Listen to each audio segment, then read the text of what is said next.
Here are the goals of our work. We wanted to evaluate, to assess the effectiveness of polyaspartate, its stability when exposed to heat stress, its interaction with the color, and the comparison between polyaspartate and cold stabilized wine from a sensory perspective. So we studied 4 wines, 2 whites, the vintages 2015, Catarratto and Chardonnay, then 2 Chiantis, 2015 and 2013. Here you have the key readings and analytical parameters. The alcohol content is more or less the same, and the tartaric acid content stretches between between a minimum of 2.92 and 3.98 between Chianti 2013 and Chardonnay 2015. The stability of these wines was assessed through a typical traditional cold test, -4 6 days, and a contact test. The cold test to measure the cold test assess the concentration in tartaric acid and potassium before and after treatment, and also the presence of bitartrate crystals. These are the results on tartaric acid before and after treatment, and of potassium before and after treatment. In Chardonnay 2015, actually you see that the tartaric acid delta is very clear, around 1.6, while all the other wines have a tartaric acid delta equal or slightly higher than 0.2, which is the threshold beyond which you consider the situation to be one of tartaric instability. Now, and then on the bottom of the test tubes, for all samples, we found crystals. We then assessed the stability of the wines with a mini contact test at 0 degrees for a time of 4 and 12 minutes, depending on respectively whether it was white or red wines, and a tartrate dose of 10 and 20 grams per liter white and red.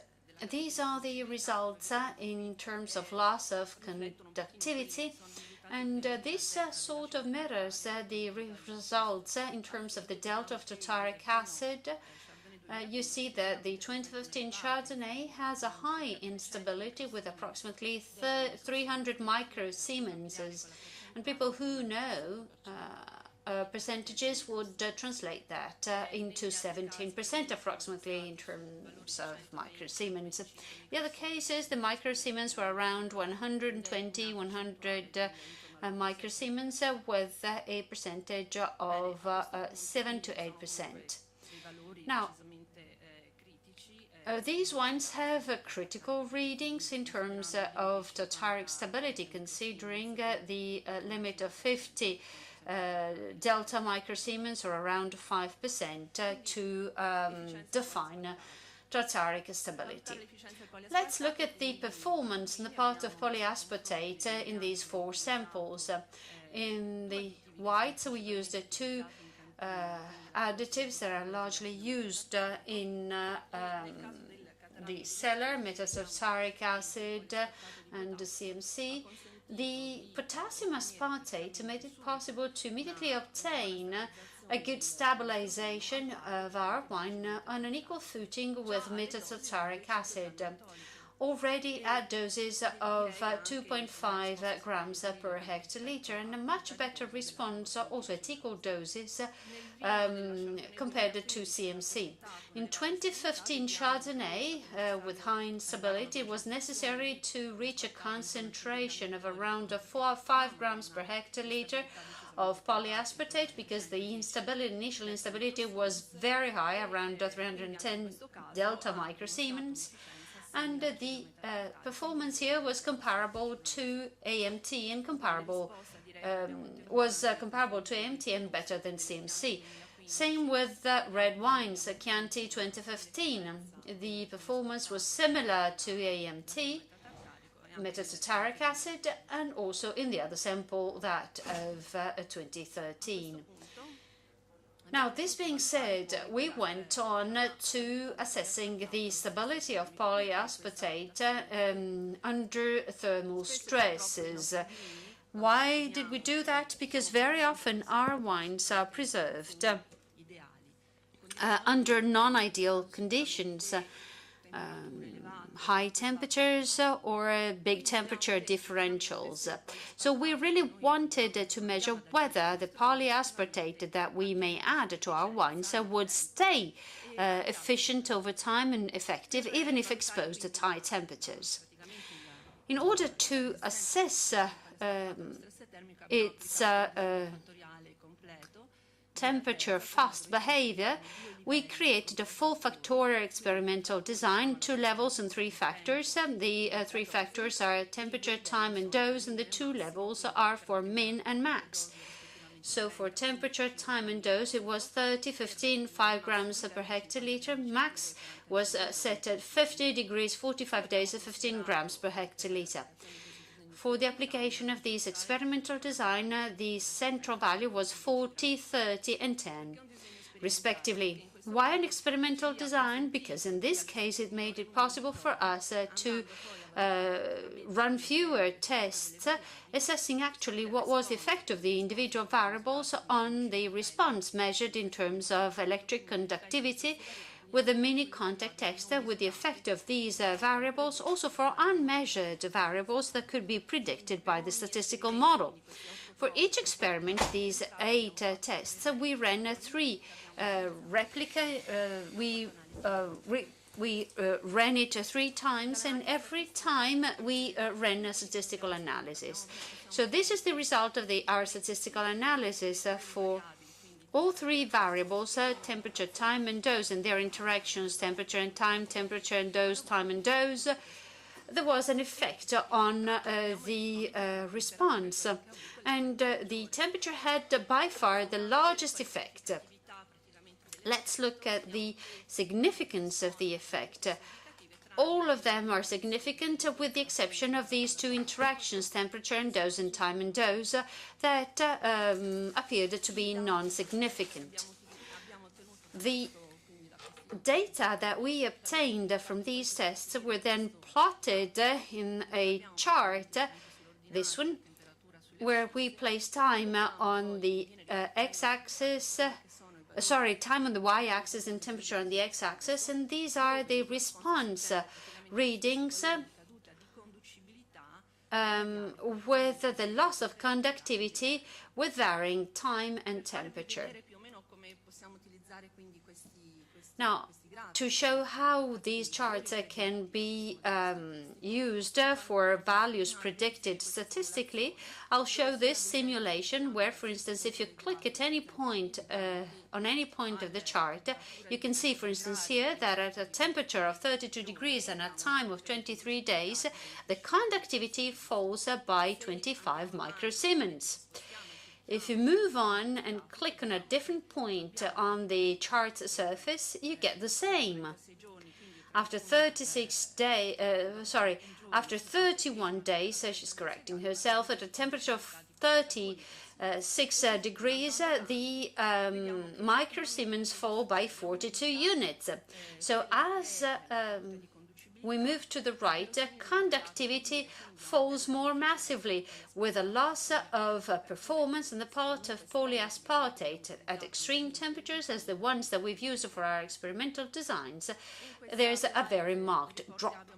On this slide, we have represented the response surfaces of all 4 wines, and visually you can immediately tell that the 4 wines behave very differently. In the blue dotted line, you have a loss by 50 microsiemens for each wine. For instance, after over 43 degrees C in 15 days, you are already entering into a risk zone with a loss of conductivity by 50. That means that if you increase the temperature and move past the 15th day, you end up in a danger zone, with a loss of performance on the part of polyaspartate. All the tests that were carried out to measure the heat stress were then also exposed to a cold test to again check the presence of bitartrate crystals. In gray, you have the controls. The controls are those that were not provided any potassium aspartate. And in all of them, we had crystals of potassium bitartrate that were kept in the same conditions, even after keeping the same conditions of time and temperature as the other samples at 50 degrees C and 15 grams per hectoliter. At 5 grams per hectoliter, you have this result after 15 days, and only later did they develop when you add 15 grams per hectoliter, and that holds true for all wines. Basically, at 50 degrees C, 15 and 45 days, you have this development of crystals. And that was the wine that had the highest drop in conductivity, even after 15 days, despite the higher dose of potassium polyaspartate, the crystals developed around 200 microsiemens.